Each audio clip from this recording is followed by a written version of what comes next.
ما كنت متصور انه فعلا حب الجنوبية هو اقوى حب في المملكة.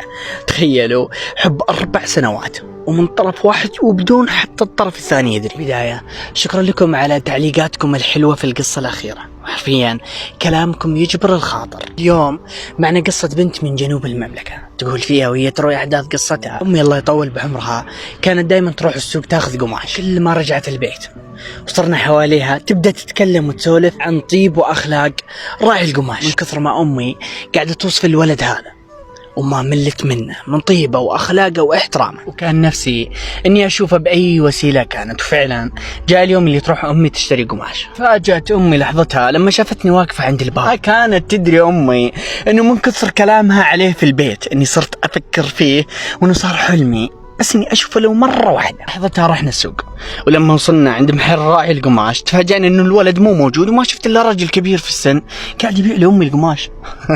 لحظتها كان قلبي بيوقف وصرت احس انه لا، مستحيل انه هو يومي الوحيد اللي طلعت فيه وما عاد بطلع مره ثانيه وما اشوف الشخص اللي تكلمت امي عليه. خلصت امي تشتري القماش وكان الرجل الكبير في السن هو ابو الولد هذا، واحنا طالعين من الباب وفي اخر لحظه سمع صوت حلو يقول: كيفك يا عمه؟ انا لحظتها ايقنت تماما انه هذا الصوت الحلو هو نفسه صوت الولد اللي دائما امي تمدحه. التفت انا وامي نشوف من وين طالع صوتها. اتفاجأ بولد وسيم جدا موطي راسه حياء واحتراما وخجلا مني انا وامي.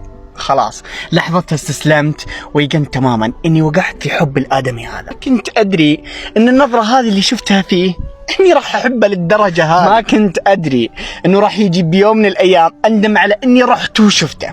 فعلا تعلقت في الولد، صرت احبه اكثر من كل شيء.